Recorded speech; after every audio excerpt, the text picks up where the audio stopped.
Hello guys, good evening to all of you. कैसे हो भाई सभी लोग? आई होप कि सभी लोग बहुत अच्छे होंगे। और आज के इस सेशन में मैं आप लोगों के लिए एक थ्योरी बैच की क्लास लेकर आया हूँ डेमो के रूप में। ठीक है। अब आप लोग ये समझना कि अभी तक जो हम थ्योरी बैच में डिस्कस कर रहे थे वो शेक्सपियर की बायोग्राफी और जितने भी इम्पोर्टेंट सोनेट्स थी वो मैंने अभी तक डिस्कस कराई हैं। कल से हम लोगों ने एक प्ले हैमलेट को पढ़ा था, है ना? पहला प्ले था हैमलेट आप लोगों का, उसको हम लोगों ने डिस्कस किया था। तो आप लोगों को इस वीडियो को देखने के बाद आइडिया लग जाएगा कि किस तरह से हम लोग पेड क्लासेस में डिस्कस करते हैं। अच्छा, एक चीज और मैं आपको बता देता हूँ कि कल मैंने वो जब हैमलेट की वीडियो पढ़ाई थी तो मेरा कल कोई भी ये प्लान नहीं था कि मैं इसे यूट्यूब पर डालूंगा, लेकिन मेरा आज ही विचार बना कि मैं आज कल वाली यूट्यूब पर जो वीडियो है पेड क्लास की उसको यूट्यूब पर डाल देता हूँ ताकि बच्चों को पता चल सके कि हम किस तरह की जो लेक्चर है वो डिस्कस करते हैं, है ना? तो आप लोगों को अगर अच्छा लगे तो आप कोर्स में एनरोल कर सकते हैं। मेरा नंबर आप लोगों के पास है ही 9368000671 मेरा नंबर है। आप इस पे चाहें तो कॉल या मैसेज कर सकते हैं कोर्स लेने के लिए। थोड़ी सी कोर्स की मैं इन्फॉर्मेशन आप लोगों को दे देता हूँ। ये लाइव बैच चल रहा है आप लोगों का, यूपी टीजीटी के लिए बैच है, थ्योरी बैच है आप लोगों का। ठीक है जी। इसके अलावा आप लोगों के जितने भी चीजें हैं, शेक्सपियर, वर्ड्सवर्थ, जॉन मिल्टन और जॉन गल्सवर्दी की बायोग्राफी के साथ साथ इनके वर्क्स भी डिस्कस करते हैं हम लोग। इसके अलावा फिगर ऑफ स्पीच, लिटरेटम्स, history of English literature, literary award, सब चीज हम लोग डिस्कस करते हैं। आज की इस डेमो क्लास में आप लोगों को देखने के लिए मिल जाएगा। टेस्ट मिलता है आप लोगों को, हर टॉपिक के बाद में टेस्ट मिलता है, रीडेबल पीडीएफ मिलती हैं, है ना? इसके अलावा आप लोगों को लिटरेचर की प्रैक्टिस भी मिलती है। ये बैच आप लोगों का 20 जून से स्टार्ट हुआ है, लेकिन कल से ही हम लोगों ने इसमें जो मतलब प्ले हैं वो डिस्कस करने स्टार्ट किए हैं। अब कुछ बच्चों के दिमाग में ये क्वेश्चन आ सकता है कि अभी तक क्या कर रहे थे? अभी तक हम सोनेट को डिस्कस कर रहे थे। जितने भी इंपॉर्टेंट सोनेट्स हैं उनको मैंने कवर करा दिया है। टाइमिंग इसकी 3.5 रहेगी, 1 ईयर की वैलिडिटी है और 1999 रुपए इसका प्राइस है। ठीक है। तो अगर कोई बच्चा एनरोल करना चाहता है तो कर सकता है। और मैंने आपको नंबर दे दिया है 9368000671। तो ये पेड वाली क्लास की तरफ मैं आपको लेकर चलता हूँ। आप लोग देख लीजिएगा डेमो के रूप में उसे, और फिर आप लोग चाहें तो कोर्स में एनरोल कर सकते हैं। आइए क्लास में चलते हैं। चलिए आज से हम प्लेस को पढ़ना स्टार्ट करते हैं और आज सबसे पहला प्ले जो है वो हैमलेट आज हम लोग पढ़ेंगे। ठीक है। हैमलेट आप लोगों का longest play of William Shakespeare कहा जाता है और इसे मैं कभी भी कितनी भी बार मतलब एक क्लास में खत्म करने की मैंने कोशिश की है, लेकिन ये एक क्लास में खत्म नहीं होता क्योंकि इसके कैरेक्टर्स, इसकी स्टोरी, लेकिन कोटेशंस भी कराना जरूरी हो जाता है। ठीक है। इस प्ले की कोटेशन से भी क्वेश्चन आने की पॉसिबिलिटी होती है, तो इस वजह से इसकी कोटेशंस को हम कल डील करेंगे। आज सिर्फ हम इसके प्ले के कैरेक्टर्स, इसकी थीम, इसके पब्लिकेशन ईयर, है ना, इसकी समरी के साथ हम लोग डील करेंगे। राइट है जी। किसी को कोई आपत्ति, कोई क्वेश्चन हो तो बता दो कि भैया ये क्या करें। अरे आपके पास किसी भी राइटर की बुक हो, मुझे इस बात से कोई मतलब नहीं है, बस आपको समझ में आनी चाहिए। आपको समझ में आनी चाहिए चीजें। राइटर से फर्क नहीं पड़ता कि किस राइटर की आप बुक पढ़ रहे हो। चलिए जी, कमेंट हो चुके हैं आप लोगों के ऑफ, अब शांति के साथ समझिएगा। राइट जी। चलो शुरू करते हैं। सबसे पहले आज जो हम पढ़ेंगे इस हैमलेट प्ले के की फैक्ट्स को डिस्कस करेंगे। हम लोगों को, है ना, हम लोगों को इसके सारे के सारे की फैक्ट्स एक ही बार में मैंने आपके स्क्रीन पर दिखा दिए हैं। जो भी कंफ्यूजन हो आप लोगों का वो मैं आप लोगों का क्लियर करता हुआ चलूंगा। ठीक है।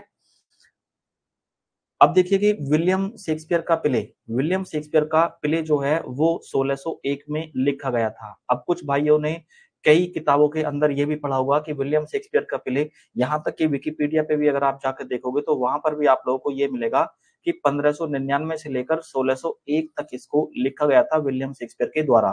तो आप लोग 1601 ईयर जो है इसकी रिटर्न ईयर को लेकर कंसीडर करके चलें। ठीक है। लेकिन फिर आप लोगों में से ही कुछ लोगों का क्वेश्चन आएगा कि सर हमने तो 1602 पढ़ा है इसका, है ना। कुछ लोगों का ये भी आएगा कि सर हमने तो 1602 पढ़ा है। तो मैं आप लोगों को बता देना चाहता हूँ, ये चीजें आपको क्लियर कर देना चाहता हूँ कि भैया रिटर्न ईयर आपकी 1601 है। ठीक है, 1601 है। 1602 में, है ना, 1602 में इसकी एंट्री कराई गई थी किसमें? दी स्टेशनर्स रजिस्टर के अंदर।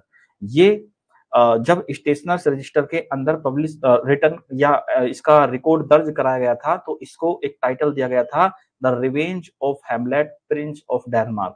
यानी कि ये इसका कंप्लीट टाइटल कहा जा सकता है, लेकिन शॉर्ट में हम इसे किस नाम से जानते हैं? हैमलेट नाम की से जानते हैं। ठीक है। अब कुछ लोगों का क्वेश्चन ये भी हो सकता है कि क्या ये स्टेशनर्स रजिस्टर क्या है? हम इसकी ही डेट क्यों कंसीडर करें? यानी कि मैं आप लोगों को रिकमेंड करूंगा कि आप इसकी रिटर्न ईयर 1602 कंसीडर करें, क्योंकि इसे स्टेशनर्स रजिस्टर के अंदर मतलब रिकॉर्ड कराया गया था। तो ये मैं क्यों कह रहा हूं कि किसी लोगों को ऐसा तो नहीं है कि पता ना हो कि स्टेशनर्स रजिस्टर क्या है? कोई ऐसा बच्चा है जिसे ये ना पता हो? कुछ बच्चे कह रहे हैं नहीं पता। चलो, मैं आप लोगों को ये बता देता हूँ कि स्टेशनर्स रजिस्टर क्या है। स्टेशनर्स रजिस्टर ये एक बुक होती है, यानी कि एक ऐसी बुक जिसमें रिकॉर्ड दर्ज किए जाते हैं। ठीक है। अब बहुत सारे विलियम शेक्सपियर के ऐसे प्ले हैं जिसपे दूसरे ऑथर भी ये कह सकते हैं भाई इसको विलियम शेक्सपियर ने नहीं लिखा, इसको इस दूसरे राइटर ने लिखा है, ऐसा दूसरे राइटर्स कह सकते हैं। ठीक है। अब जो चीज रिकॉर्ड बुक यानी कि स्टेशनर्स रजिस्टर के अंदर रिकॉर्ड किया जाता था, उसमें फिर कोई डिस्प्यूट नहीं होता था। यानी कि जो भी चीज विलियम शेक्सपियर ने लिखी है या किसी दूसरे राइटर ने लिखी है, उसको कहाँ से वेरीफाई किया जाता है? वो स्टेशनर्स रजिस्टर से वेरीफाई किया जाता है। यानी कि जब भी कोई भी ऑथर अपने वर्क्स को लिखता है, तो उसको ये रिकमेंड किया जाता है कि भाई आप अपने वर्क्स को स्टेशनर्स रजिस्टर के अंदर रजिस्टर करवा लो। ठीक है। अगर आप नहीं कर पाओगे, तो इसको इस पे कोई दूसरा पर्सन क्लेम कर सकता है कि ये मेरा मेरा जो है वर्क है। ठीक है। तो उस समय पर आप कोई ऑब्जेक्शन नहीं उठा पाओगे, क्योंकि कोई रिकॉर्ड ही नहीं है। जैसा कि आज के समय में कॉपीराइट होता है। जैसे मान लो मैंने अपनी एक बुक लिखी, तो हमें कॉपीराइट लेना होता है कि ये मेरी बुक है। कॉपीराइट का मतलब ये नहीं है किसी ने कॉपी कर ली। कॉपीराइट का मतलब है कि उसकी उस बुक के उस पर्टिकुलर बुक के राइट, उसके अधिकार मेरे पर हैं। ठीक है। तो उसको मेरे अलावा कोई भी एडिट नहीं कर सकता, उसको मेरे अलावा कोई भी पब्लिश नहीं करा सकता। अगर किसी ने ऐसा किया तो वो इलीगल कंसीडर किया जाएगा। तो ऐसे बहुत सारे विलियम शेक्सपियर के प्ले हैं जो अभी डिस्प्यूटेड हैं कि ये विलियम शेक्सपियर ने लिखे हैं या नहीं लिखे हैं। उनकी कमी क्या रह गई कि उनको विलियम शेक्सपियर ने स्टेशनर्स रजिस्टर के अंदर रजिस्टर नहीं कराया, जिसकी वजह से दूसरे राइटर का भी नाम उसके साथ जोड़ दिया गया। ठीक है। तो स्टेशनर रजिस्टर जो होता है ये एक रिकॉर्ड बुक होती है, और इस रिकॉर्ड बुक में 1602 में ये विलियम शेक्सपियर का प्ले हैमलेट रिकॉर्ड कराया गया था। इसलिए हम इसे 1602 में कंसीडर करते हैं कि ये 1602 में ही आप लोगों का रिटर्न किया गया है। तो 1602 आप लोगों की ऑथेंटिक ईयर मानी जाती है ना? और इसको इसके अंदर जो टाइटल दिया गया था वो फुल टाइटल है the revenge of Hamlet Prince of Denmark. यानी कि जो हैमलेट का रिवेंज है वो दिखाया गया है, इसका जो ये प्रिंस है डेनमार्क के। अब ये 1603 में क्वात्रो फॉर्म में पब्लिश कराई गई थी। ठीक है।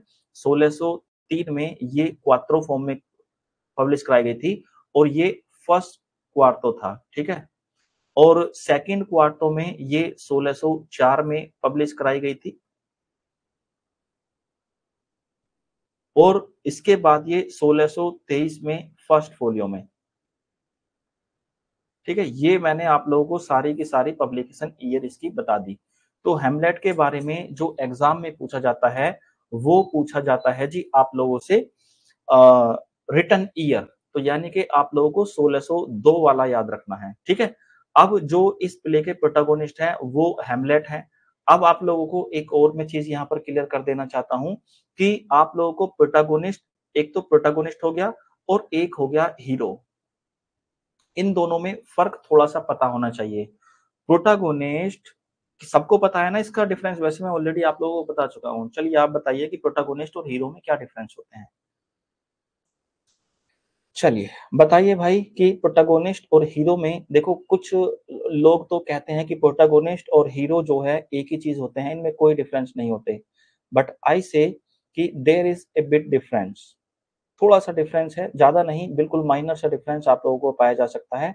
देखो, एक्चुअली जो लिटरेचर के अंदर प्रोटोगोनिस्ट माना जाता है, वो माना जाता है कि जब जिस प्ले के अंदर कोई भी करेक्टर हो, जैसे हेमलेट के अंदर हेमलेट करेक्टर है, और वो कहानी का सेंट्रल करेक्टर है, पूरी कहानी उसके पूरी कहानी उसके इर्द गिर्द घूमती है, ठीक है। जब पूरी कहानी उसके इर्द गिर्द घूमती है, ठीक है, तो उसे हम क्या कहते हैं, प्रोटैगोनिस्ट कहते हैं। लेकिन हीरो के अंदर, ठीक है, यानी कि सेंट्रल कैरेक्टर को हम प्रोटैगोनिस्ट कहते हैं, लेकिन हीरो के अंदर हीरो सेंट्रल कैरेक्टर तो होना ही चाहिए, किसी भी स्टोरी का सेंट्रल कैरेक्टर तो हीरो होना ही चाहिए, लेकिन उसके अंदर हीरो वाली क्वालिटी भी होनी चाहिए। हीरो वाली क्वालिटी कौन सी है कि आप अपने मुद्दों को या आप अपनी चीजों को सैक्रिफाइस करें, ठीक है। हाँ, चीज़ों को सैक्रिफाइस करें, यानी कि मान लो आपके सामने कोई भूखा व्यक्ति है, तो आप अपने हिस्से की रोटी भी उसे दे दो। तो ये आपकी क्या हुई, हीरोइक क्वालिटी हुई, है ना? कि भैया आप खुद भूखा रह गया, लेकिन उसने दूसरे को भूखा नहीं रहने दिया। ऐसे ही जैसे आप लोग अमरीश पुरी की पिक्चर में देखते थे पहले कि कोई लड़की जा रही है, ठीक है? और लड़की जा रही है, अमरीश पुरी नहीं, प्रेम चोपड़ा ले लो, अमरीश पुरी तो अच्छा आदमी था। प्रेम चोपड़ा ले लो कि चोपड़ा ने उस लड़की को छेड़ने की कोशिश की, साथ में गुलशन ग्लोवर भी आ गया उसको छेड़ने के लिए, लेकिन वैसे ही अक्षय कुमार आते हैं, अक्षय कुमार आते हैं, उन दोनों लड़की को बचाते हैं, जबकि उस लड़की से अक्षय कुमार का कोई मतलब नहीं था। तो अक्षय कुमार के अंदर कैसी क्वालिटी हो गई, हीरोइक क्वालिटी हो गई कि उस लड़की के अंदर, उस लड़की से अक्षय कुमार का कोई भी संबंध नहीं था, लेकिन फिर भी उसने इंसानियत दिखाते हुए, ह्यूमैनिटी दिखाते हुए उसको बचाया, ठीक है। तो उसको क्या बोलते हैं, हीरो बोलते हैं। लेकिन प्रोटोगोनिस्ट के अंदर ह्यूमैनिटी हो ना हो, लेकिन वो सेंट्रल कैरेक्टर आप लोगों का होना चाहिए। तो आई होप आपको हीरो के अंदर और प्रोटोगोनिस्ट के अंदर डिफरेंस समझ में आ गए हैं। हालांकि एक बच्चे ने मुझे ये शिकायत भी की थी एक दिन कि सर हमारे जो कोचिंग सेंटर हैं, मैं सिर्फ उस कोचिंग सेंटर का सिटी बता देता हूँ, नाम नहीं बताऊंगा, कि बरेली का है वो। उन्होंने ये बताया, रायबरेली का, सॉरी बरेली नहीं, रायबरेली का, कि उन्होंने सिर्फ ये बताया है कि प्रोटोगोनिस्ट नाम की कोई चीज नहीं होती है, सिर्फ हीरो ही होता है। उनको यहाँ तक कि प्रोटोगोनिस्ट शब्द का मीनिंग नहीं पता।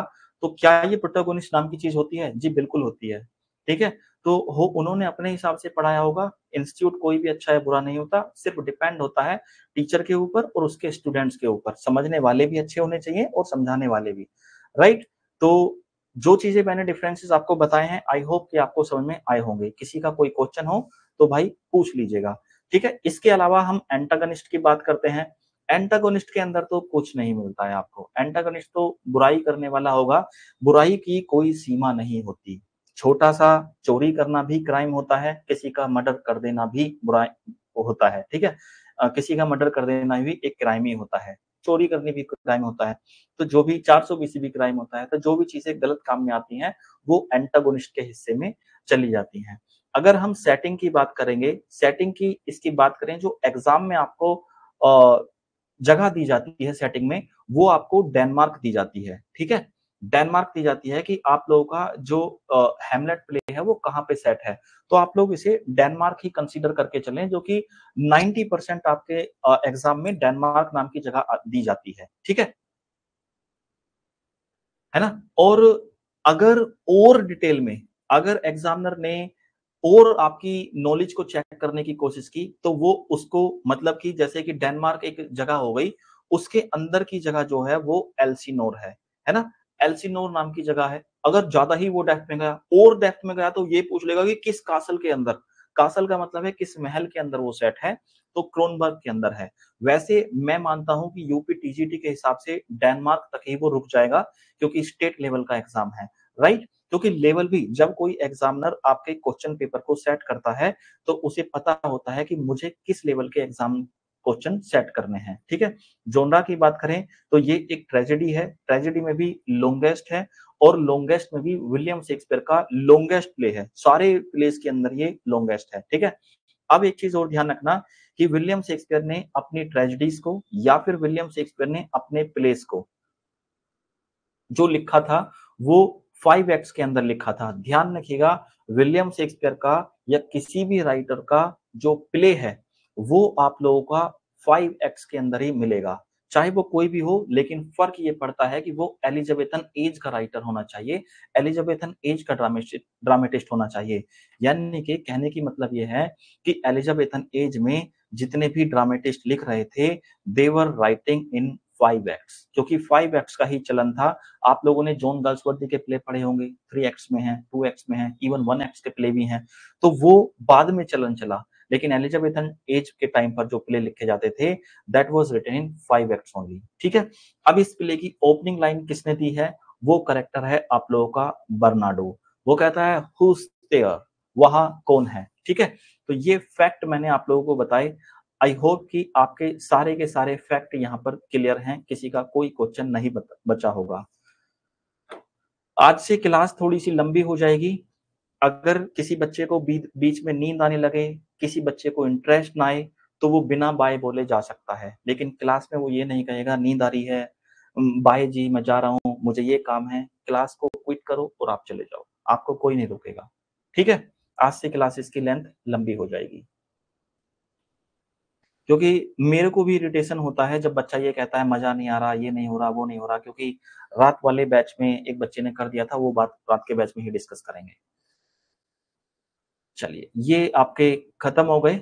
अब देखो, कभी कभी ये आपसे पूछा नहीं जाएगा कि पहले एक्ट के अंदर कितने सीन थे, दूसरे एक्ट के अंदर कितने सीन थे, तीसरे एक्ट के अंदर कितने सीन थे। ठीक है,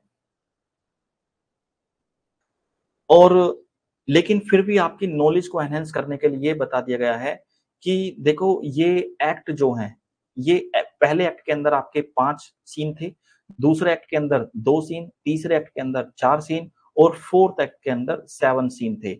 यानी कि इसमें आप लोगों को ये याद रखना है कि जब सबसे ज्यादा सीन जो थे वो फोर्थ एक्ट के अंदर थे, 7 सीन। फिफ्थ एक्ट के अंदर आपके 5 फिफ्थ एक्ट के अंदर आपके 2 सीन थे। ठीक है, अपना लंच लेकर बैठना है, ये आपकी मर्जी है। ऑनलाइन में तो सारी फैसिलिटी आपको दी जाती हैं। अब हम आपको करेक्टर लिस्ट के बारे में अच्छे से समझाएंगे। इस करेक्टर लिस्ट को आपको अच्छे से समझना है, क्योंकि इस करेक्टर लिस्ट से आप लोगों के क्वेश्चंस पूछे जाते हैं। ठीक है, सबसे पहला करेक्टर है जो कि इस प्ले का प्रोटोगोनिस्ट है, इसे हम हैमलेट नाम से जानते हैं। ठीक है, इसे हम प्रोटोगोनिस्ट के साथ साथ हीरो ऑफ द प्ले भी कह सकते हैं। ठीक है जी, और ये एक्चुअली प्रिंस ऑफ डेनमार्क है। कौन है जी? प्रिंस ऑफ डेनमार्क है।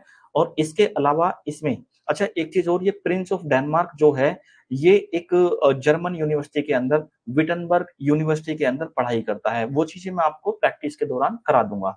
ठीक है, इसके अलावा क्लाउडियस नाम का एक करेक्टर इसमें देखने के लिए मिलेगा। जब ये प्ले हैमलेट ओपन होता है तो उस समय पर जो ये हैमलेट है, इसकी इसकी मदर जर्ट्रूड जो होती है वो इस क्लाउडियस से शादी कर लेती है। एक्चुअली ये क्लाउडियस है कौन?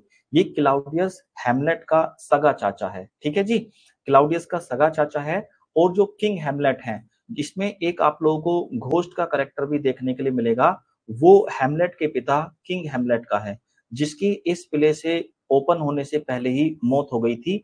तो ये जो हैमलेट थे, ये किंग हैमलेट थे, उन्हीं का भाई है ये क्लाउडियस। और जब प्ले की ओपन होता है तो ये क्लाउडियस राजा के रूप में हम लोगों को देखने के लिए मिलता है। ठीक है, अब इसके अलावा आप लोगों को जर्ट्रूड जो है ये हैमलेट की मदर है ना। हैमलेट की मदर के साथ साथ ये क्वीन ऑफ डेनमार्क भी है, क्वीन ऑफ डेनमार्क भी है। साथ में एक चीज और आप लोगों को जान लेनी है कि देखो, मैंने आप लोगों को एक करेक्टर बताया है जिसको हम किंग हैमलेट के नाम से जानेंगे। किंग हैमलेट का जो करेक्टर है, ये प्ले ओपन होने से पहले ही इनकी डेथ दिखाई गई है। और ये जो किंग हैमलेट है इनकी वाइफ है, एक्चुअली जर्ट्रूड जो है इनकी वाइफ है। लेकिन जब किंग हैमलेट का मर्डर कर दिया जाता है उसके लगभग 1 महीने बाद, ठीक है, लगभग 1 महीने बाद ही इनकी जो वाइफ है, किंग हैमलेट की जो वाइफ है जर्ट्रूड, वो अपने देवर के साथ शादी कर लेती है, क्लाउडियस के साथ, है ना। क्लाउडियस के साथ शादी कर लेती है। और उसके बाद इस हैमलेट को पता चलता है कि भैया मेरे पिता की जो है डेथ हो गई है। और जब वो आता है, यानी कि जर्मनी से जब वो वापस आता है, विटनबर्ग यूनिवर्सिटी से वापस आता है और पाता है कि मेरे मेरे पिताजी की तो डेथ हो गई, साथ में मेरी माँ ने शादी भी कर ली, मेरा पापा भी ढूंढ लिया दूसरा। तो वो बड़ा सरप्राइज होता है और नाराज होता है अपनी माँ से। ठीक है, इसके अलावा पोलोनियस नाम का एक करेक्टर आप लोगों को देखने के लिए मिलेगा। अब देखो, शाही रॉयल फैमिली है हेमलेट की, तो वहां पर आपको दरबारी भी देखने के लिए मिलेंगे, पहरेदार भी देखने के लिए मिलेंगे। तो पोलोनियस जो है ये दरबार का एक दरबारी है। साथ में ओफिलिया नाम की एक करेक्टर है जो बिलव्ड ऑफ हेमलेट कही जाती है, हेमलेट की महबूबा है। और साथ में दरबारी पोलोनियस की बेटी है। ठीक है, इसके अलावा लियटिस नाम का करेक्टर है। लियटिस नाम का कैरेक्टर जो है ये दरबारी पोलोनियस का बेटा है और ये फ्रांस में स्टडी करने के लिए जाता है इस प्ले के अंदर, ठीक है। और ये लियटिस जो है आगे चलकर हैमलेट के साथ एक ड्यूल भी करता है। इसके अलावा होरेशियो नाम का एक कैरेक्टर देखने के लिए मिलेगा। होरेशियो नाम का कैरेक्टर भी बहुत इंपॉर्टेंट है और ये प्रिंस हैमलेट का दोस्त है, ठीक है। ये इस स्क्रीन पर जितने भी कैरेक्टर आपके मेंशन किए गए हैं, ये सारे के सारे जो हैं वो मेजर कैरेक्टर हैं, ठीक है। मेजर कैरेक्टर हैं किंग ये हैमलेट प्ले के अंदर के, ठीक है। इसके अलावा आप लोगों को और कैरेक्टर्स देखने के लिए मिलेंगे। कैरेक्टर लिस्ट में अगला कैरेक्टर है आप लोगों का मार्शलस, एक कैरेक्टर है मार्शलस और एक कैरेक्टर है आप लोगों का बर्नाडो। ये दोनों के दोनों जो हैं, ये जो महल है, प्रिंस हैमलेट का महल है, उसके चौकीदार हैं, ठीक है जी। ये चौकीदार हैं दोनों के दोनों। इसके अलावा आप लोगों को रोजन क्रेन्स एंड गिल्डन स्ट्रिन नाम के भी दो कैरेक्टर मिलेंगे, ये भी माइनर कैरेक्टर हैं।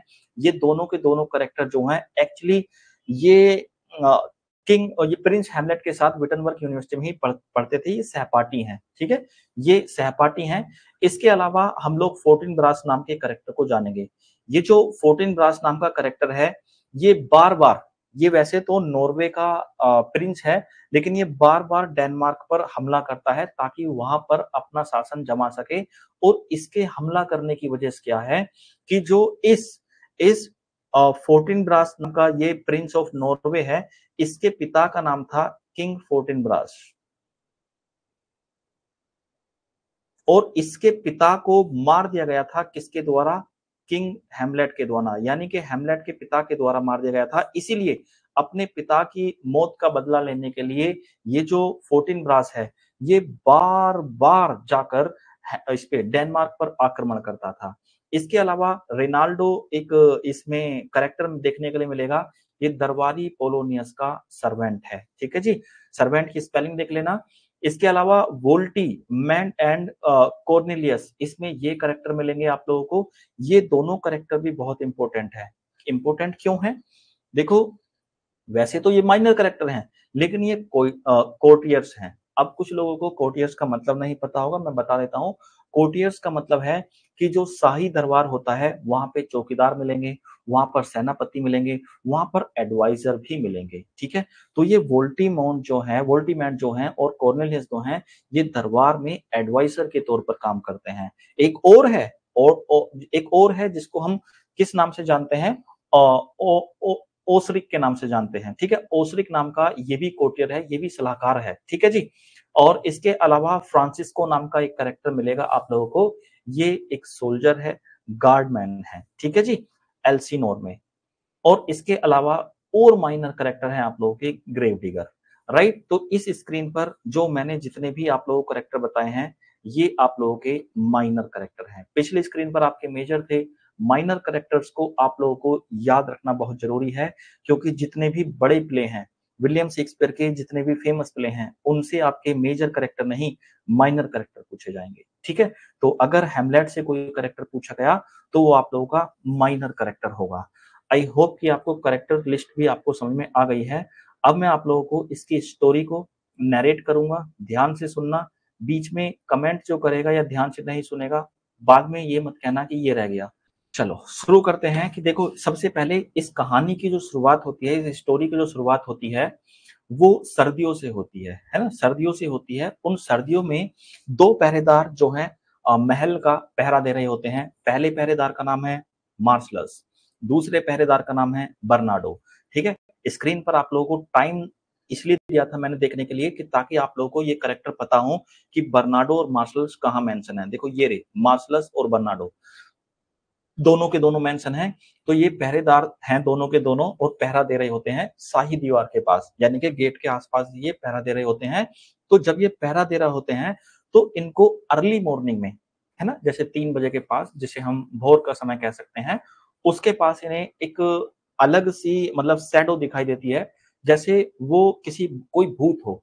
तो ये दोनों में से सबसे पहले जो मार्शलस है ना, इसकी निगाह पड़ती है, मार्शलस की निगाह पड़ती है और फिर बर्नाडो की पड़ती है। फिर बर्नाडो इस बात को बोलता है हुज देयर, कि कौन वहां पर है।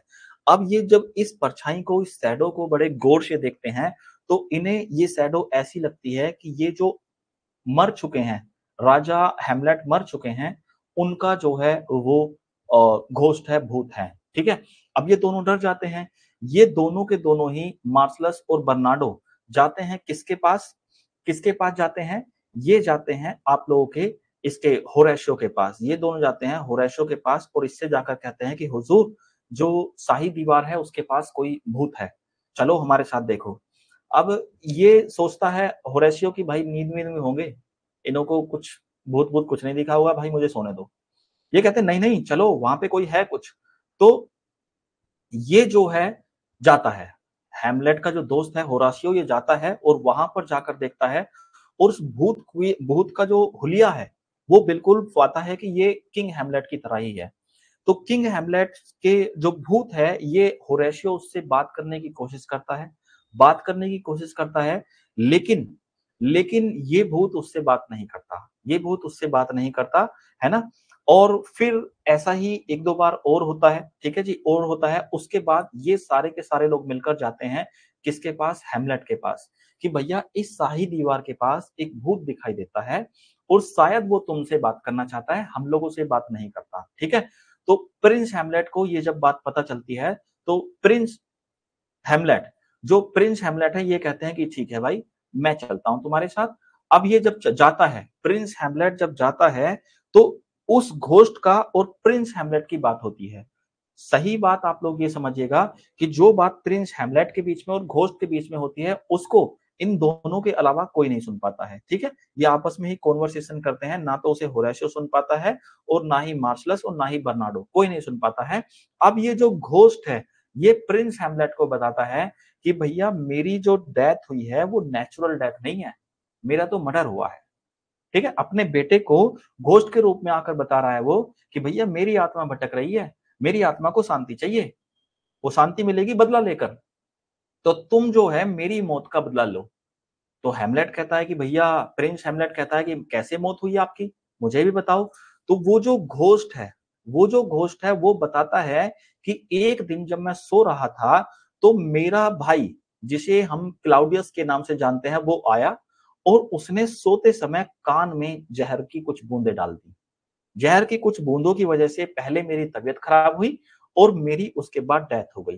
तो यानी कि मुझे मारने वाला और कोई नहीं, तुम्हारा चचा है, जो हैमलेट है, जो क्लाउडियस है, और उसने मेरी डेथ के बाद मेरी वाइफ यानी कि तुम्हारी माँ से शादी कर ली जरट्रूड से और पूरे साम्राज्य का राजा बन बैठा।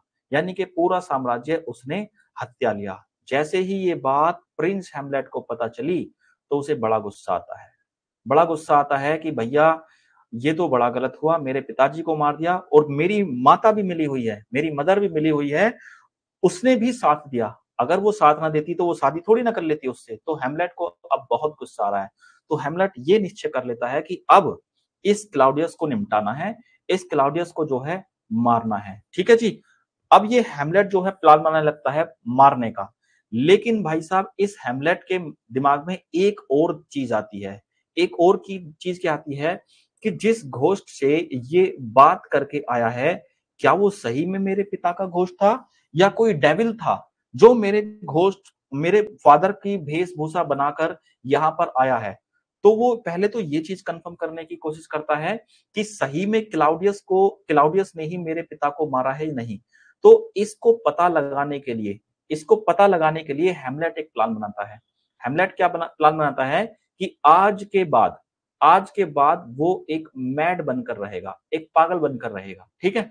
और वो जितने भी लोगों को घोस्ट की बात पता है, जैसे होरेशियो को पता है, जैसे मार्शलस को पता है, जैसे बर्नार्डो को पता है, इन सब से कह देता है कि भैया मैं मैड बनूंगा, मैं पागलपन बन करने की कोशिश करूंगा, इसके बारे में किसी को बताना मत कि ये नाटक है। क्यों? क्योंकि मैं अपने पिता के असल कातिल तक पहुंचना चाहता हूं। ठीक है भाई? ये पागल बनने का नाटक जो है शुरू कर देता है। अब आते हैं हैमलेट की स्टोरी से निकलकर हम दरबारी पोलोनियस की स्टोरी पर। ये जो पोलोनियस है, ये दरबार का दरबारी है, ठीक है जी? और इसका बेटा फर्दर स्टडीज के लिए फ्रांस जा रहा है, ठीक है? फ्रांस जा रहा है लियटिस। लियटिस को ये जाते समय कई उपदेश देता है कि भैया वहां जाकर गलत कामों में मत पड़ जाना, ठीक है? लड़कियां जो हैं कैरेक्टर बर्बाद कर देंगी तुम्हारा, है ना? करियर बर्बाद कर देंगी तुम्हारा, पैसा बर्बाद कर देंगी तुम्हारा। लड़कियों से दूर रहने की सलाह देता है। साथ में दोस्तों से सलाह दूर रहने की सलाह देता है कि तुम दोस्त बनाओ, अच्छी बात है, लेकिन कभी भी किसी को पैसे उधार मत देना, ठीक है? अगर पैसे उधार दे दोगे तो तुम्हारा दोस्त भी चला जाएगा, तुम्हारे पैसे भी चले जाएंगे। इसलिए ये एक बाप का फर्ज अदा करता है और ये उसको विदा कर देता है, ठीक है? अब ये अपनी बेटी को भी कहता है, ओफिलिया को भी कहता है कि भाई तुम जो है इस प्रिंस हैमलेट से आजकल दूर रहना। क्यों? क्योंकि प्रिंस हैमलेट की दिमागी हालत ठीक नहीं है। प्रिंस हैमलेट की दिमागी हालत ठीक नहीं है और उस पागल से तुम्हें दूर रहने की जरूरत है। तो लियटिस चला जाता है। अब देखो लियटिस के जाने के बाद इसका जो पिता है ना, ये पोलोनियस, इसे अपने बेटे पर विश्वास नहीं है। ये क्या करता है, अपना अपना जो सर्वेंट है रेनाल्डो, इससे कहता है कि भाई जा, तू भी फ्रांस चला जा और जाकर देखना कि ये लियटिस वहां पर पढ़ाई ही करेगा या कुछ और भी करेगा, ठीक है? इसको अगर ये कुछ और करे तो मुझे बता देना, मैं चाहता हूं कि ये वहां पर जाकर पढ़ाई ही करे, ठीक है जी? अब जो प्रिंस हैमलेट है वो आगे जैसे जैसे समय बीतता जाता है वो अपने पागलपन का ड्रामा कंटिन्यू रखता है।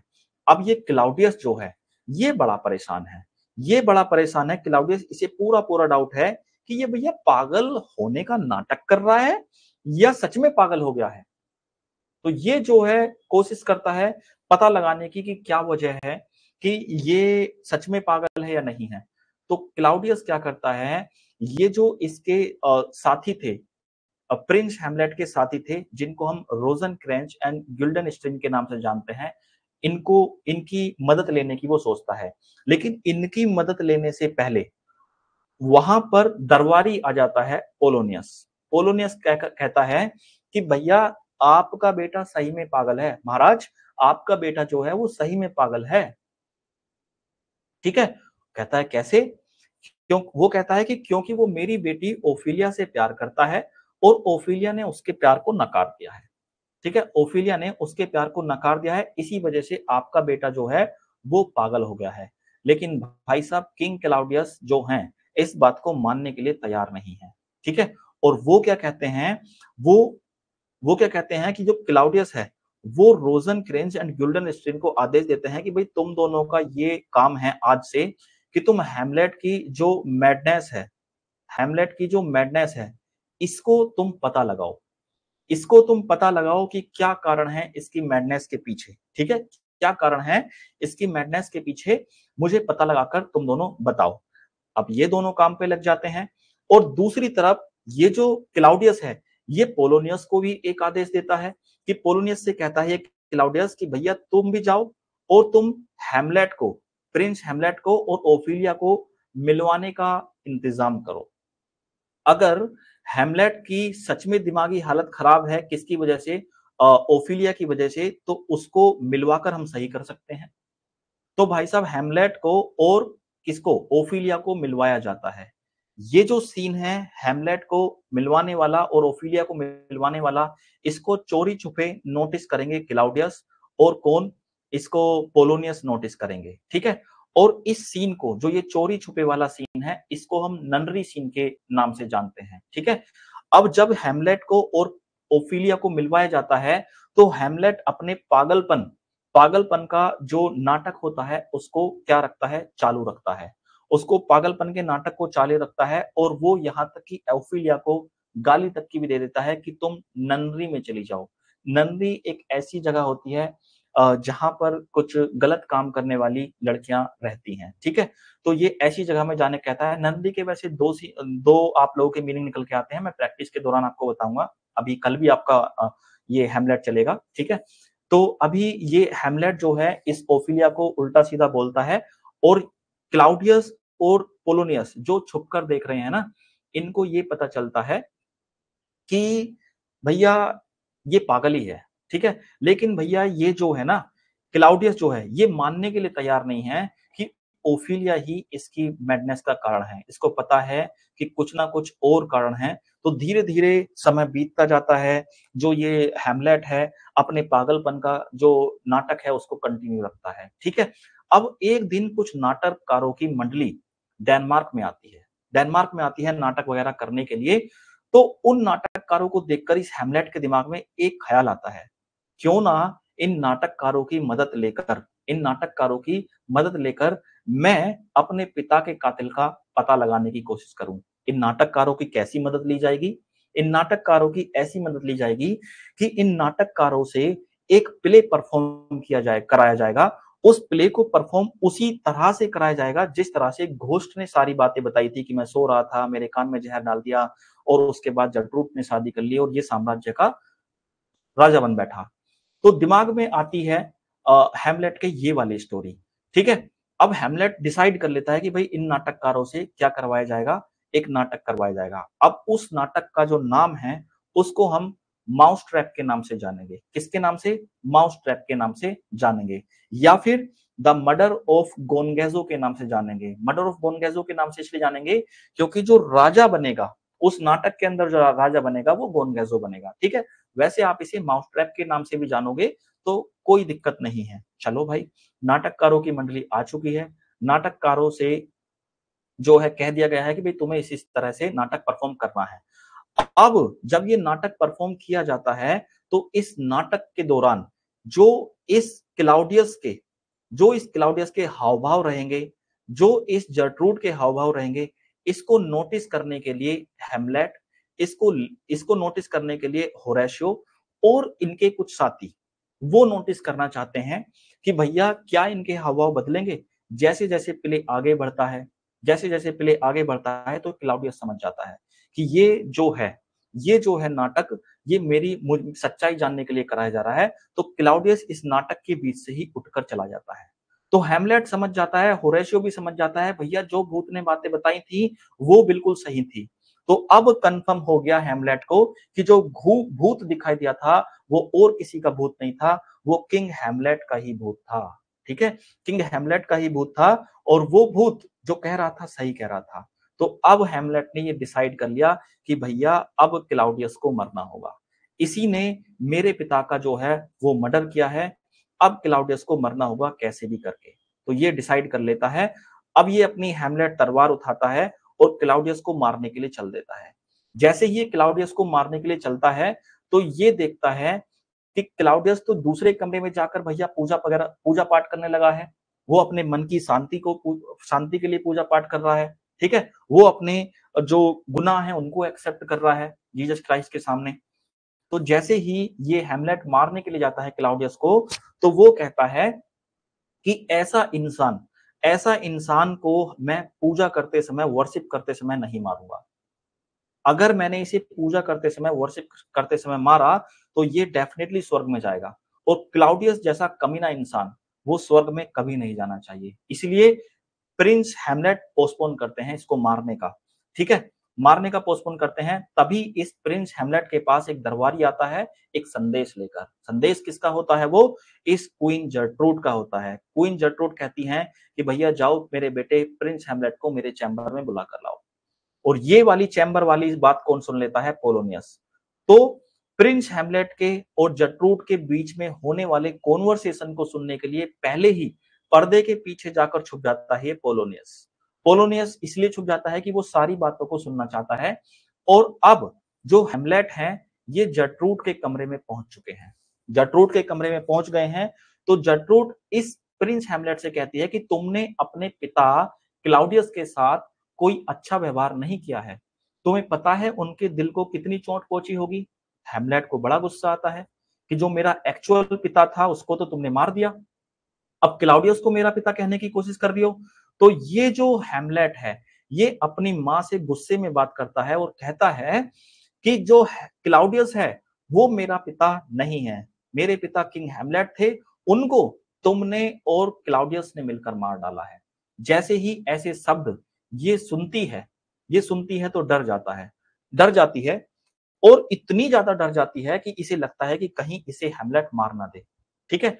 और पर्दे के पीछे छिपा हुआ पोलोनियस भी यही सोचता है कि कहीं उसके मुंह से कोई आवाज निकल गई तो कहीं गुस्से में हैमलेट उसे भी ना मार दे। दोनों डरे हुए हैं। तो भाई साहब जो पर्दे के पीछे छुपा हुआ ये पोलोनियस है, इसके मुंह से थोड़ी सी आवाज निकल जाती है। ठीक है, अब इसके मुंह से जो आवाज निकल जाती है तो प्रिंस हैमलेट को लगता है कि पर्दे के पीछे जो छुपा हुआ है ये क्लाउडियस है।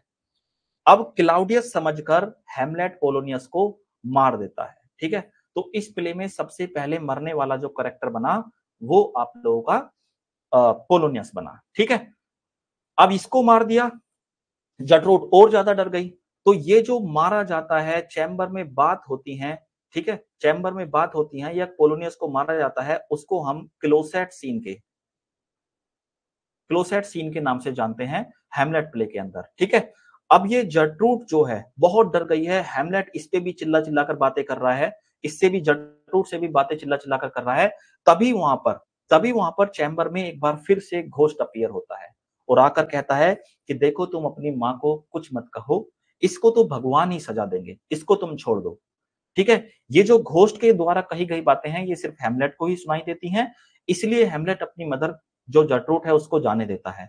ये जटरूट जाती है सीधी किसके पास, इस क्लाउडियस के पास जाती है और वो जाकर बताती है कि हमारे बेटे हैमलेट ने एक दरबारी पोलोनियस का मर्डर कर दिया है। ठीक है, अब भैया मर्डर कर दिया एक दरबारी का तो डेनमार्क के लोग तो गुस्सा होंगे ही। ठीक है, डेनमार्क के लोग तो गुस्सा होंगे ही।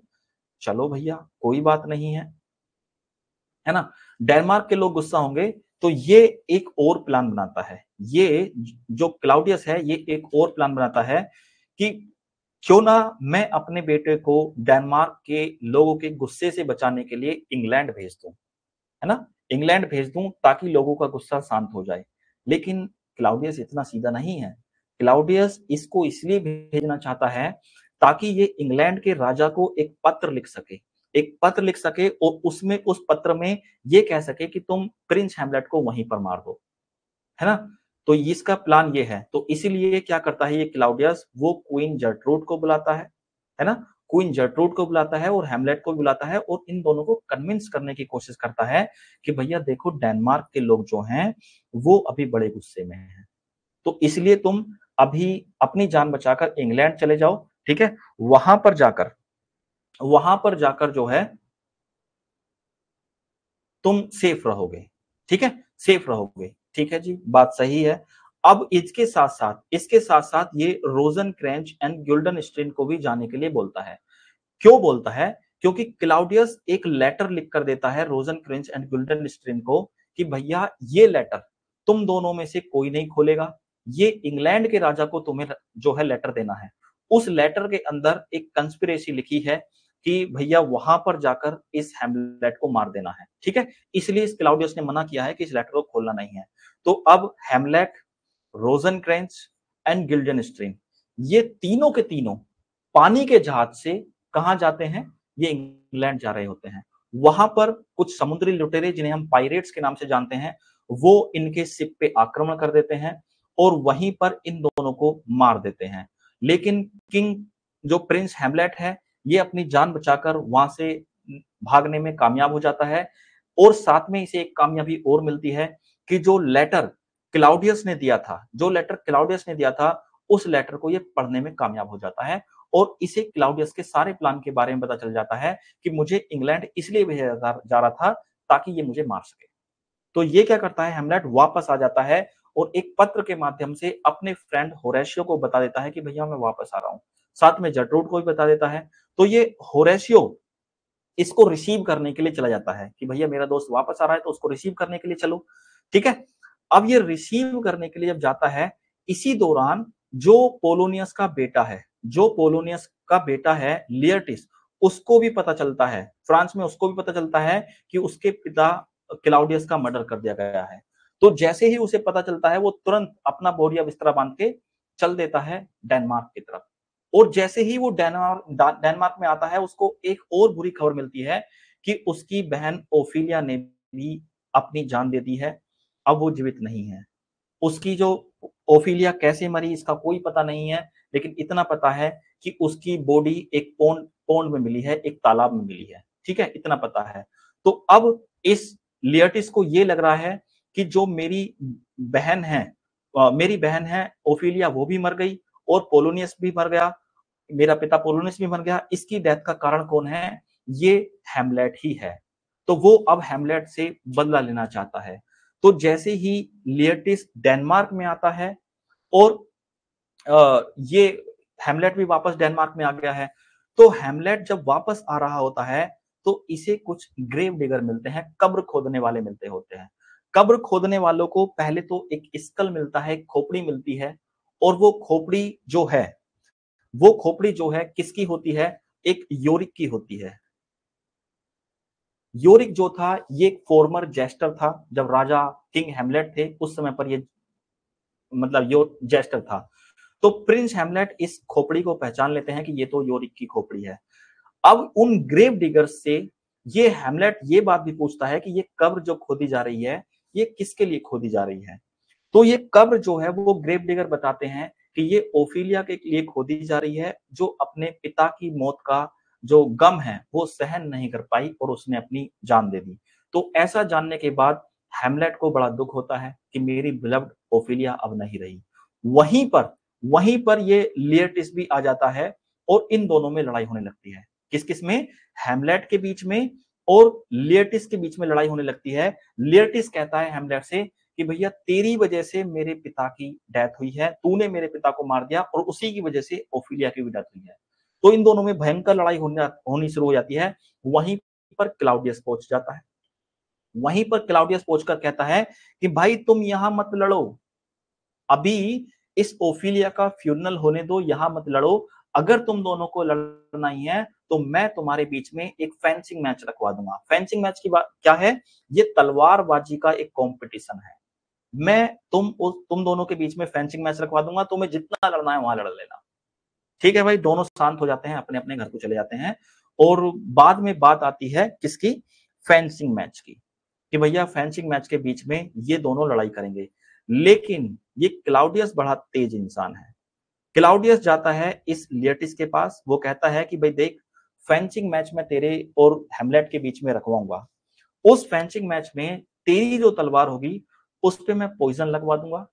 उस पॉइजन लगी तलवार से तुझे चाहे हेमलेट को मार सके मारना, नहीं मार सके तो घायल जरूर कर देना। घायल होते ही उस जहर की वजह से ये हेमलेट जो है मर जाएगा। चलो भाई, ऐसा ही कर देंगे। लेकिन भाई साहब ये क्लाउडियस बहुत तेज है, विलन टाइप का पर्सन है। ये क्लाउडियस क्या करता है? ये प्लान बी भी तैयार करता है। प्लान बी ये है कि जो हैमलेट है उसको मारने के लिए, कि जब फेंसिंग मैच के दौरान रेस्ट का समय होगा, तो रेस्ट का समय होगा तो हैमलेट को पीने के लिए जूस रखवा लेता है। तो जब पीने के लिए जूस रखवा लेता है एक गिलास भर के, तो उस गिलास के अंदर जो जूस होता है उस जूस के अंदर ये क्या करता है? जहर मिलवा देता है कि या तो लियटिस उसे मारे, अगर लियटिस उसे नहीं मार पाया तो मैं जहर का गिलास पिलाकर इसे मार दूंगा। चलो भाई, समय आता है फेंसिंग मैच का। ठीक है, फेंसिंग मैच रखा जाता है और लड़ाई शुरू हो जाती है। ठीक है, लड़ाई शुरू हो जाती है। अब लड़ाई जब शुरू हो जाती है तो हैमलेट के बीच में और लियटिस के बीच में होती है। अब ये लियटिस जो है लड़ाई के दौरान इस हैमलेट को घायल कर देता है जहर लगी हुई तलवार से। ठीक है, अब जब लड़ते रहते हैं, इन दोनों की तलवारें आपस में बदल जाती हैं। अब जो जहर लगी हुई तलवार है वो किसके पास आ जाती है? हैमलेट के पास आ जाती है। और जहर लगी हुई तलवार से ये इस हैमलेट जो है ये लियटिस को मार देता है।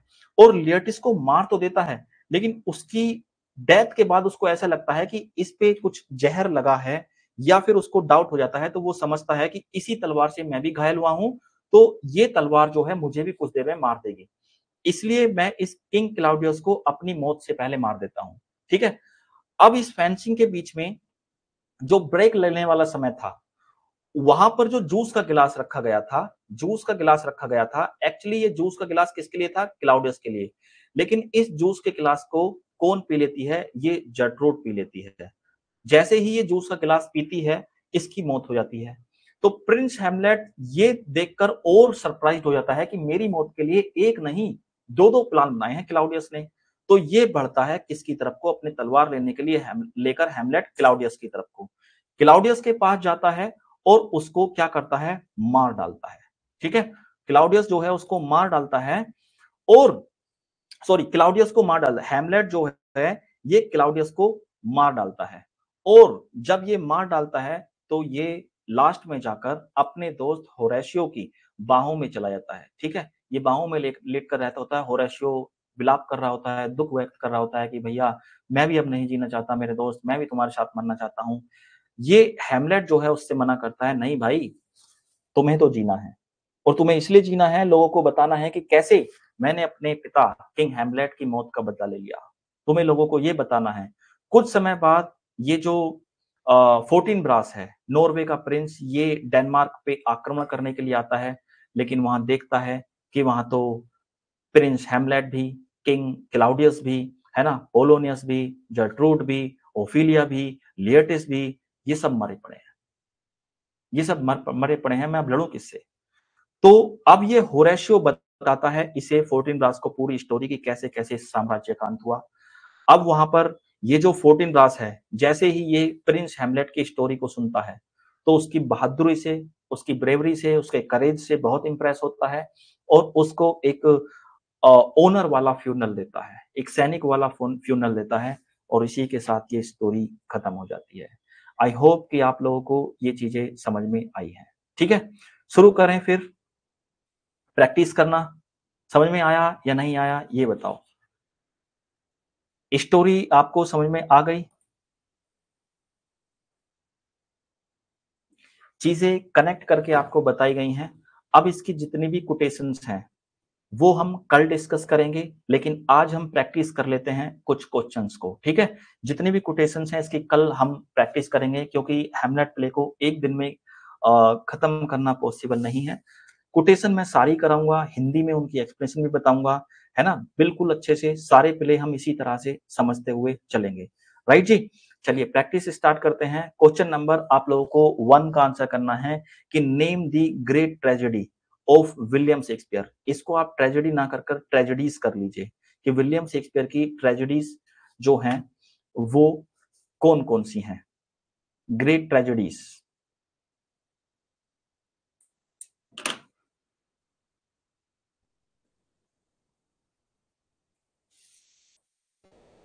ठीक है,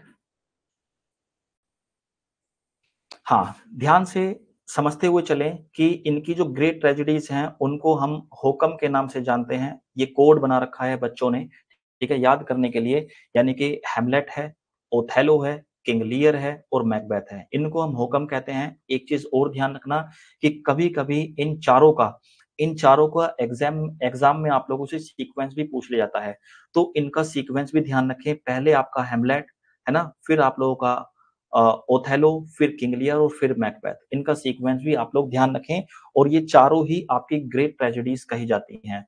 when was the poem Phoenix and the turtle by William Shakespeare published? देखो, फीनिक्स एंड द टर्टल मैंने आप लोगों को कल ही पढ़ा दी थी। अब आप लोगों को इसका पब्लिकेशन ईयर जो है वो बताना है। ठीक है, जल्दी से कमेंट कर करके बताते रहिए। राइट, बिल्कुल जी, Phoenix and the turtle William Shakespeare की ये 1601 में पब्लिश कराई गई थी। साथ में आपको ये बता देता हूं कि सबसे फर्स्ट पब्लिश्ड वर्क जो था विलियम शेक्सपियर का, वो 1593 में पब्लिश कराया गया था, जिसको हम वीनस एंड एडोनिस के नाम से जानते हैं, है ना। वीनस, इसको लिख देता हूं, रिपीटेशन हो जाएगा, वीनस एंड एडोनिस। ठीक है, अब इसके की फैक्ट जरा आप लोग बताओ, की फैक्ट जितने मैंने आप लोगों को बताए थे।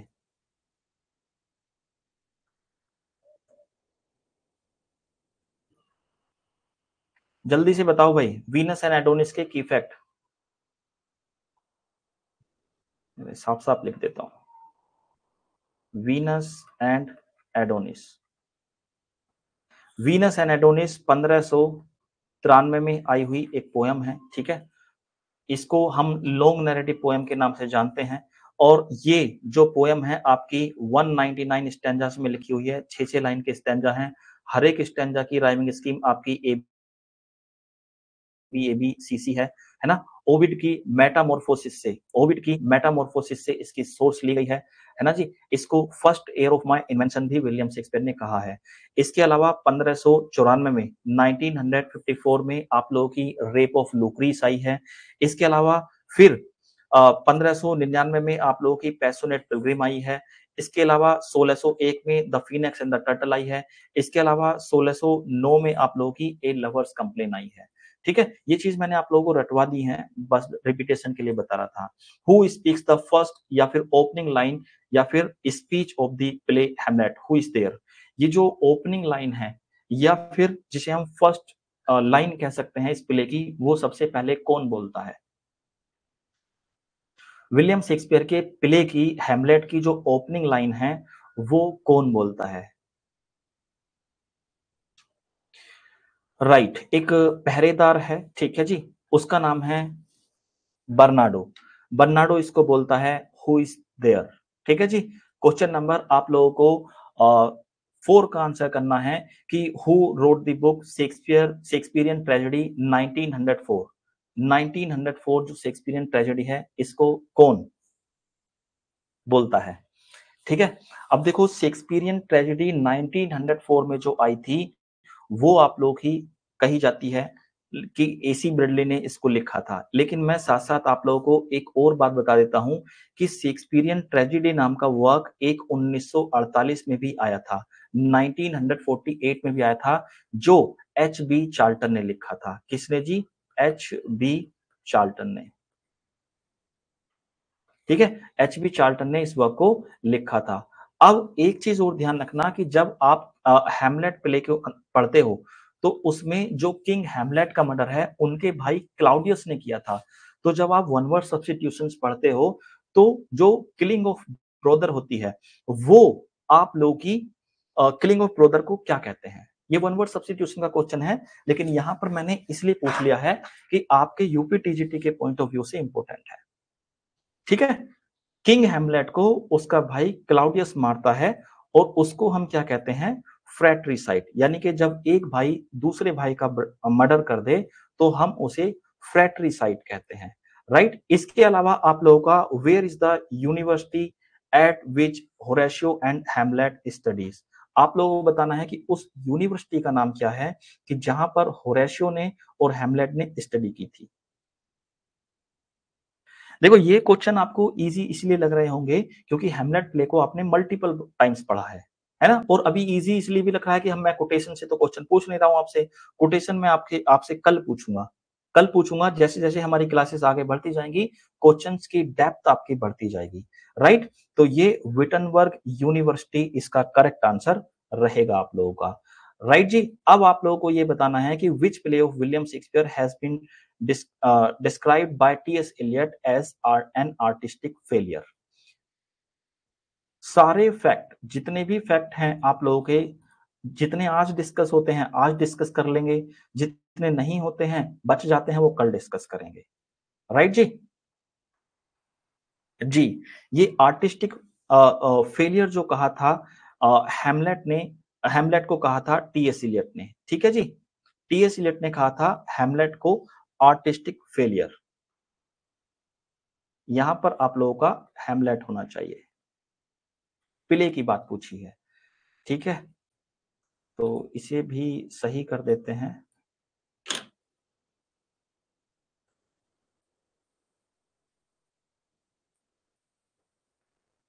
जी, अब आप लोगों को ये बताना है कि ये लाइन है क्वेश्चन नंबर 8 में बताना है कि ये कोटेशन जो है ये कहां से ली गई है। ये कोटेशन आपकी कहां से ली गई है? So long as man can breathe or I can see, so long lives this and this gives life to thee. ये लाइंस कहां से हैं? देखो मैंने आप लोगों को 12 के आसपास, 12 या 13 के आसपास मैंने आप लोगों को सोनेट्स पढ़ाई हैं जितनी भी इंपॉर्टेंट हैं। तो ये जो लाइनें हैं ये लाइनें बड़ी ही इंपॉर्टेंट लाइनें हैं।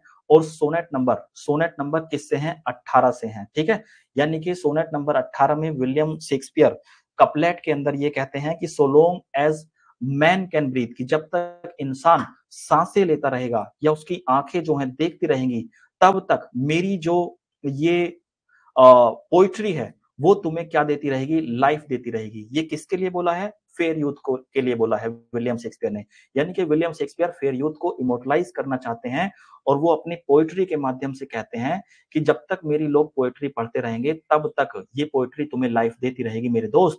और इसके अंदर देखो यहाँ पर सोलोग और सोलोग इस्तेमाल हुआ है, तो यहाँ पर आप लोगों का एक लिटरेरी टर्म होता है एनाफोरा, वो भी इस्तेमाल हुआ है। ठीक है, एनाफोरा के अंदर अलावा यहाँ पर एक फिगर ऑफ स्पीच यूफेमिज्म भी इस्तेमाल हुआ है। चलिए, which is the longest play of William Shakespeare? William Shakespeare का लॉन्गेस्ट प्ले कौन सा है?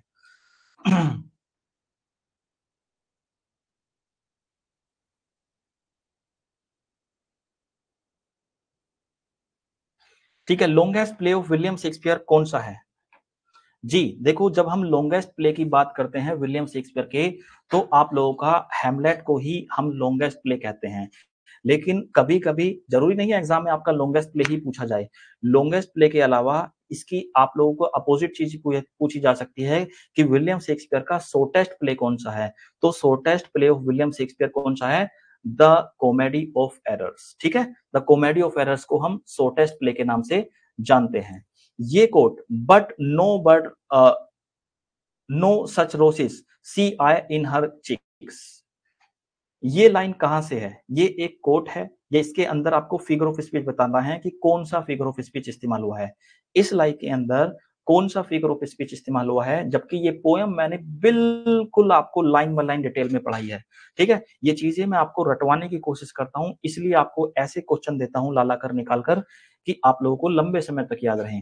देखो ये सोनेट जो है, ये सोनेट नंबर 130 से है और इसमें जो विलियम शेक्सपियर अपनी बिलव्ड को कंपेयर करते हैं, किससे कंपेयर करते हैं? उसके गालों को कंपेयर करते हैं रोसेस के साथ कि उसके जो गाल हैं वो किसी रोज की तरह गुलाबी नहीं है। ठीक है, मैंने सोनेट नंबर 130 भी आप लोगों को पढ़ा दिया है। अब आप लोगों से पूछा है sometimes to hold the eye of heaven shines and often is his gold complexion dim. आप लोगों को फिगर ऑफ स्पीच बताना है इस कोट के अंदर, साथ में आप लोगों को यह भी बताना है कि विलियम शेक्सपियर की कौन सी सोनेट से ये लाइनें ली गई हैं। ये सोनेट भी मैंने आपको पढ़ाई है, जितने भी क्वेश्चन मैं आप लोगों से पूछ रहा हूं ये सारे के सारे क्वेश्चन मैं आप लोगों को पढ़ा चुका हूं। इसलिए मैं आप लोगों से चाहता हूं कि आप इन्हें बिना ऑप्शंस के ही याद करें। अगर आपको एक बार में याद नहीं होंगे मैं आपसे दोबारा पूछूंगा, दोबारा याद नहीं होंगे मैं आपसे तिबारा पूछूंगा, तिबारा नहीं होंगे फोर्थ टाइम पूछूंगा, फिफ्थ टाइम पूछूंगा, पूछता रहूंगा। ठीक है जी, तो ये वो सोनेट है जिसमें विलियम शेक्सपियर अपने फ्रेंड फेयर यूथ को नेचर की कुछ चीजों के साथ कंपेयर करके इमोटलाइज करने की कोशिश कर रहे हैं। और यहाँ पर आप लोगों का मेटाफर फिगर ऑफ स्पीच का इस्तेमाल करते हुए सोनेट नंबर 18 में कहते हैं कि sometimes to hold the eye of heaven. ये आई ऑफ हेवन जो मैंने आपको पोएम पढ़ाते समय बताया था कि ये जो है ये सूरज चाचू हैं। कौन है जी? सूरज चाचू हैं, राइट। तो आई ऑफ हेवन क्या है? यानी कि सूरज में चमकने वाली आंख, मतलब आसमान में चमकने वाली जो आंख होती है वो सूरज होती है। अब देखो हेमलेट के अंदर आप लोगों को दो कैरेक्टर मिले होंगे माइनर, जिनको हम रोजेनक्रेंस एंड गिल्डनस्ट्रीन के नाम से जानते हैं। ये इसके ऊपर एक, इन दोनों कैरेक्टर्स के ऊपर एक प्ले भी लिखा गया है कि रोजेनक्रेंस एंड गिल्डनस्ट्रीन आर डेड। ये प्ले किसने लिखा है? इस प्ले को किसने लिखा है?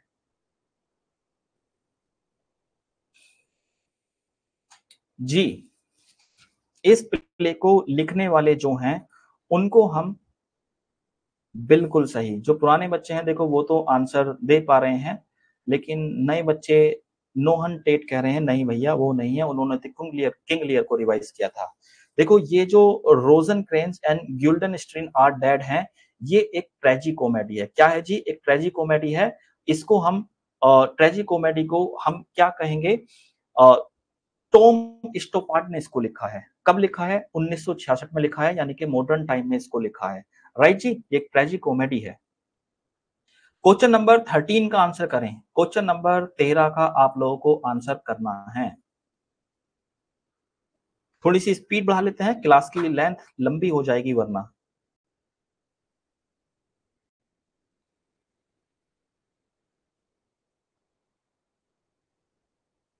Love is not time's fool, the rose he lives and chicks within his bending sickle compass। ये वो पोयम है जिसमें राइटर जिसमें विलियम शेक्सपियर किसकी बात करते हैं? ट्रू लव की बात करते हैं, ठीक है? ट्रू लव की बात करते हैं कि ट्रू लव पर समय का कोई भी प्रभाव नहीं पड़ता, यानी कि true love is not time's fool, कि ट्रू लव जो है वो टाइम के हाथों की कठपुतली नहीं होता, उससे इन रोजी लिव्स का कोई फर्क नहीं पड़ता कि ये बाद में रोजी रहेंगे नहीं रहेंगे, है ना? इन पर समय पर आपके जो गाल हैं उन पर झुर्रियां आ जाएंगी, ट्रू लव का इन पे कोई प्रभाव नहीं पड़ता। यानी कि सोनेट नंबर 116 से ये लाइनें हैं, है ना? 116 को हम किस नाम से भी जानते हैं? ट्रू लव के नाम से भी जानते हैं। साथ में ये भी कहते हैं हम इसे, let me not to the marriage of true minds, है ना? अब आप लोगों को ये बताना है कि when did the first folio appear, first folio कब अपीयर हुआ था? आप लोगों को ये क्वेश्चन का आंसर करना है। जल्दी जल्दी कमेंट करो भाई। ये आप लोगों का पेड बैच की खूबसूरती यही है कि यहाँ पर एक दूसरे का कमेंट आप नहीं देख पाते हो। वाईटी पर एक दूसरे का कमेंट देखकर आप कॉपी पेस्ट कर सकते हो, लेकिन यहाँ पर आप लोगों को तभी आंसर करना है जब आपको खुद को आता हो, क्योंकि आप एक दूसरे का आंसर नहीं देख पाते हो, ठीक है? तो ये अच्छी बात है ऐप के अंदर कि आप एक दूसरे कमेंट नहीं देखते, कॉपी पेस्ट नहीं करते, तो सीखने का ज्यादा मौका मिलता है। जी, देखो वैसे तो आप इसे कह सकते हो कि 1623 में जो है वो फर्स्ट फोलियो आया है, लेकिन मैं बात करूं सेकंड फोलियो की तो वो 1632 में आया है। थर्ड फोलियो की बात करूं तो 1663 में आया है। फोर्थ फोलियो की बात करूं तो आप लोगों का 1685 में आया है। अब यहाँ पर एक चीज और जानने वाली है कि जो 1623 में आप लोगों का फर्स्ट फोलियो आया है उसके अंदर आपके 36 प्लेस इंक्लूड किए जाते हैं, 36 प्लेस इंक्लूड किए जाते हैं। उसके अंदर Pericles the Prince of tyre जो है प्ले, उसको इंक्लूड नहीं किया जाता है, उसको एक्सक्लूड किया जाता है। क्यों? क्योंकि उस पर डिस्प्यूट था कि वो विलियम शेक्सपियर का प्ले है भी या नहीं भी है।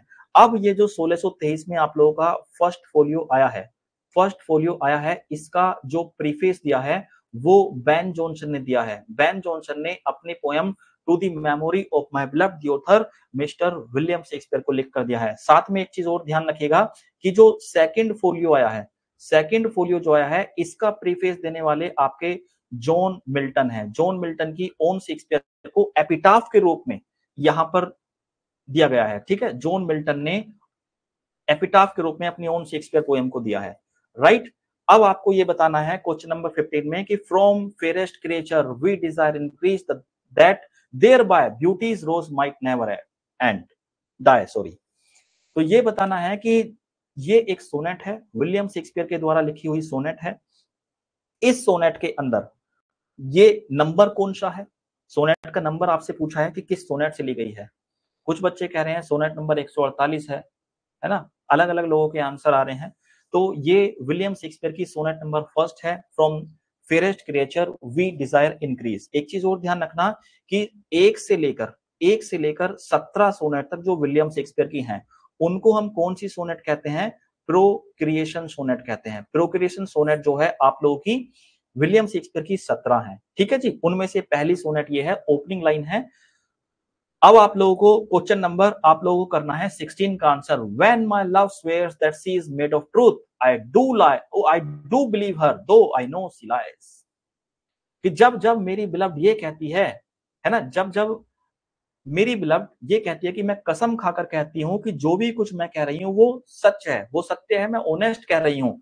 आई डू बिलीव हर, लेकिन मैं भी उसकी बातों पर क्या कर लेता हूँ? बिलीव कर लेता हूँ। दो आई नो शी लाइज, मैं ये बात जानता हूँ कि वो झूठ बोल रही है।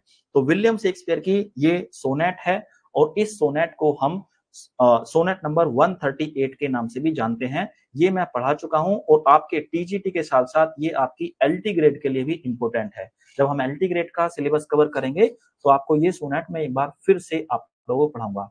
ओफिलिया के डाई होने की खबर हम लोगों को मिलती है, लेकिन ये बात आप लोगों से पूछी है कि कैसे ओफिलिया मरती है।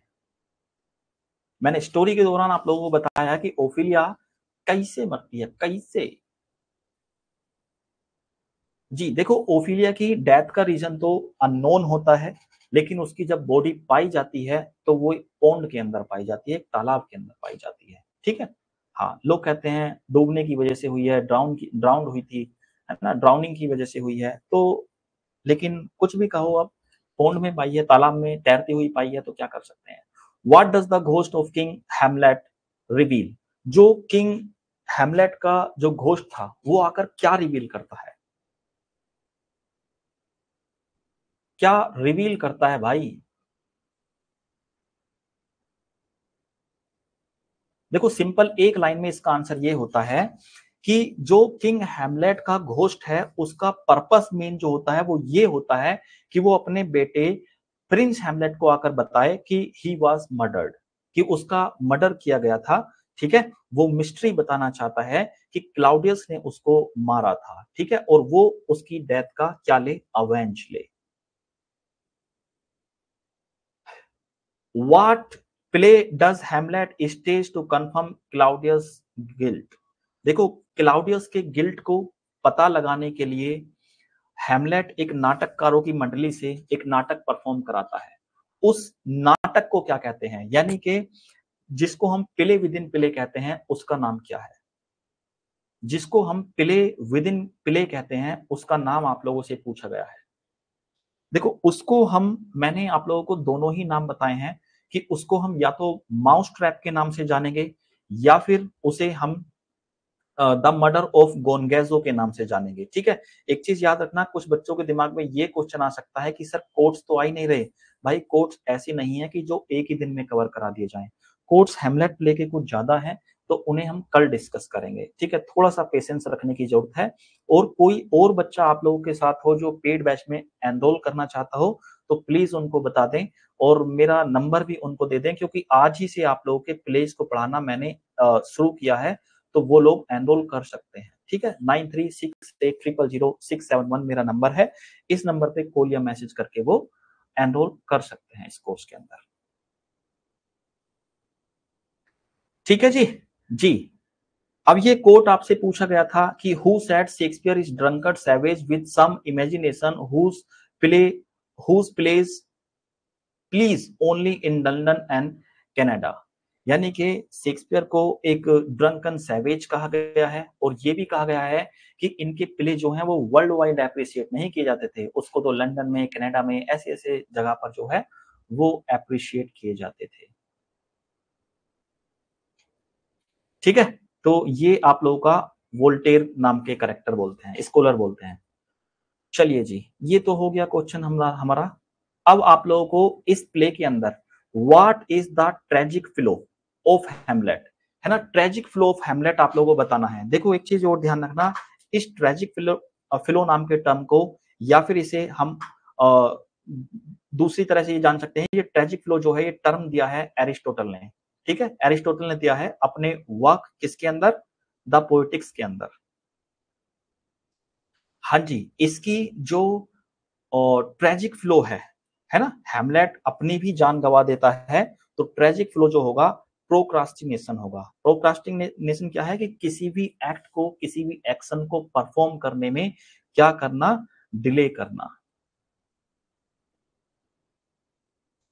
ठीक है, क्वेश्चन नंबर आपको 23 का आंसर करना है कि how long did queen Gertrude take to marry Claudius? कितने समय बाद शादी कर ली थी? भाई देखो, जब किसी वुमेन का हस्बैंड एक्सपायर होता है तो उसको आइडियली समय लेना चाहिए कि कम से कम वो शोक तो दिखा सके। ठीक है, शोक तो दिखा सके, लेकिन जटरूट के अंदर ऐसा कुछ नहीं दिखाई देता है। तो लगभग 1 महीने का समय ही ये लेती है। ठीक है, और वो किससे, अपने देवर क्लाउडियस के साथ शादी कर लेती है और सारे साम्राज्य को राजा कौन बन बैठता है, ये क्लाउडियस ही बन बैठता है। क्वेश्चन नंबर 25 का आंसर कीजिएगा कि what cause the ghost to disappear? यानी कि देखो ये हैमलेट से तो बात करना चाहता है घोस्ट, लेकिन जो किंग का जो घोस्ट है, राजा का जो घोस्ट है, वो होरेशियो से या किसी और से बात नहीं करना चाहता।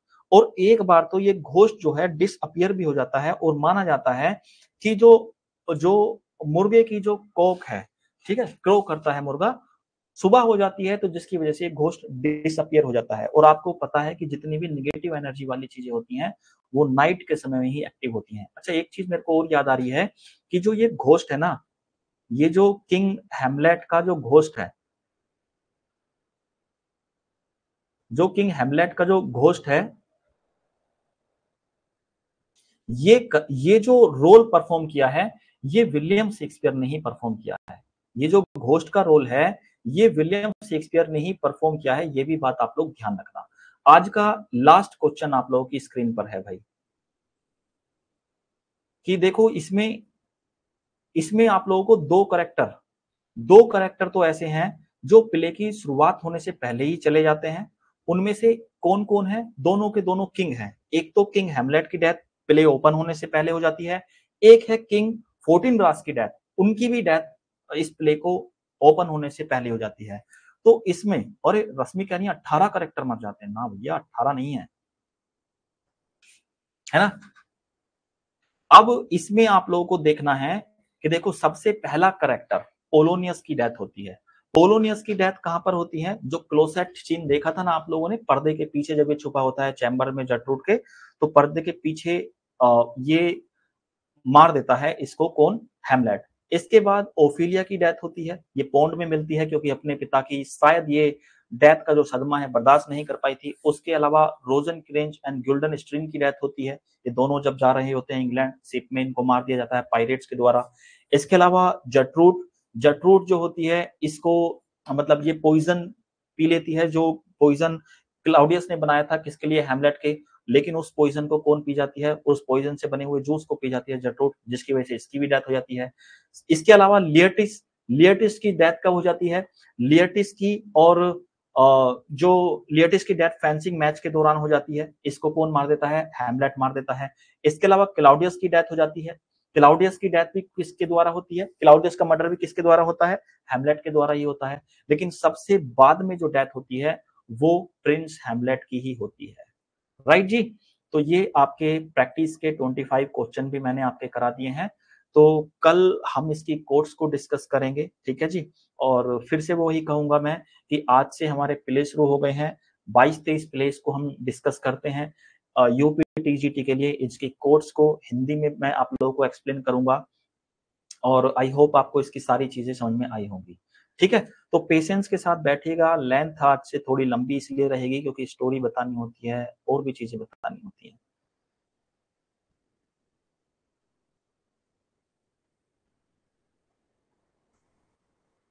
चलिए जी, थैंक यू सो मच। आज के लिए इतना ही। टाटा, बाय बाय, जय हिंद, वंदे मातरम। मिलते हैं कल की क्लास में। ध्यान रखिएगा, पढ़ते रहिएगा।